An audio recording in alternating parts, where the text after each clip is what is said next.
welcome back to my channel. Today I am going to talk about basically the honest truth about job searching in IO psychology in 2022. So I finished my graduate degree in IO psychology, my PhD in IO psychology in 2021, in December of 2021. So it's been a few months since I graduated. I think I've said this in previous videos, but I've only been really passively looking at IO jobs, mostly because I want to finish my counseling hours and then go from there. And I have ideas about what I want to do, and I've talked about that in other videos, but I thought, maybe I should gain some experience while I'm getting my counseling hours done, what kind of things are out there, and there's really not a lot out there. So I wanted to give an honest opinion about my journey and from looking for IO jobs. And maybe if you're thinking of going into IO and you're trying to figure out, should you get a graduate degree in this, maybe this video will help you to kind of understand whether you should or not. So in other videos, I've compared IO to HRM because somebody asked me to, but now I'm just going to talk strictly about IO. So in previous videos, I've talked about really finding jobs only in California, sometimes New York, Virginia, and Texas. I think those were the main ones that I talked about before. When I look at IO listings, those are usually where they are.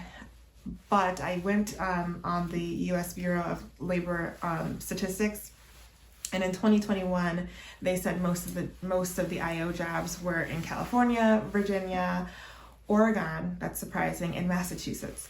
So if you're not in any of those states, it might be a little bit harder for you to find an IO job. And if you are in those states, I'm sure it is very competitive to get your foot in the door in those IO jobs. Now, I just recently looked at IO jobs, I think last week, on Indeed or LinkedIn, one of the two. And I was looking at, it was LinkedIn because I put the filter as entry level. And these entry level jobs require you to have up to 5 years of experience. I don't know in what world 5 years of experience is entry level, but that is ridiculous to me. If you are a graduate student or somebody who just graduated from graduate school and you have a doctorate of all things, you should be able to go in with 1 year of experience or less. So that's just to say that's how it is right now. And let me tell you something. It is so hard to find a job in IO that there is an IOer who, an IO practitioner, if you don't know what I mean by that, who created a whole business out of helping other IO professionals find jobs or start their own IO practices.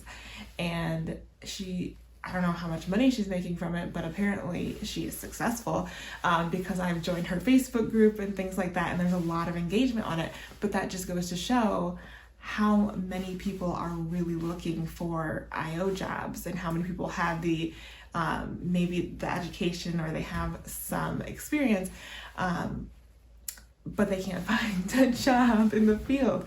And so it's rough. It is rough. I'm not gonna lie to you. So I would say, honestly, it's 2022, if you're thinking of going to graduate school and you're thinking of IO, I would highly recommend you think about what it is that you like in IO, and instead of majoring in IO, major in that specialty. So maybe you are super into talent management.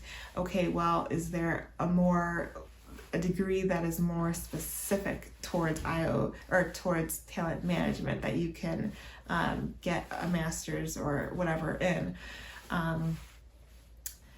Sometimes people are thinking of HRM, and I've talked about that in other videos.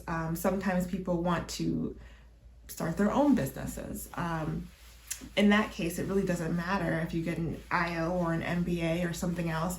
If you are trying to start your own business, then you really have to think about what are the skills that you're lacking and how can IO help you with that, or is there another graduate degree that can help you with that.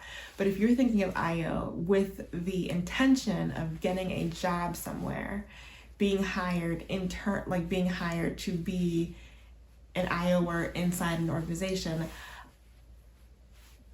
I would recommend you think of a different graduate degree, at least as it stands right now. Things can change, but as I've talked about in previous videos, IO psychology is projected to grow at a slower than average rate than other fields. However, things can change. When I first started graduate school, like I mentioned before, IO psychology was projected to grow at a faster rate than average. And 6 years later, now it's slower than average. And I think it had something to do with the pandemic and other things in life. And you can't really predict the future. But that is all just to say, if you're thinking of a master's degree in something, I would highly recommend doing something else. If you are thinking of a doctorate, that's a little bit different, because like I said, 6 years from now, things can change. However, I would still recommend doing something different. Does that mean I regret what I, studied? No, because I enjoyed studying it. I enjoyed learning it. And I have an idea of how I can apply it after I'm done with my clinical hours, because I have a clinical degree in counseling. But after I'm done with my clinical hours, I know exactly what I want to do with both of these degrees. And it has to do with working for myself. But if I didn't have a clinical degree, I would be very frustrated and depressed right now, probably, because it's slim pickings out there for IO jobs. So I'm just going to be brutally honest with you. I hope that helped you as you're trying to figure out what you're trying to study. I hope that helped you. If you are somebody who's studying IO, I hope I don't discourage you. Things can change. I'm just trying to be honest with people and get you, because I think that when I was starting grad school, there weren't a lot of these types of videos out there, not for IO psychology. And we just need them because it's an investment in your time, your money, and your future. And somebody needs to be honest with people, right? So may as well be me.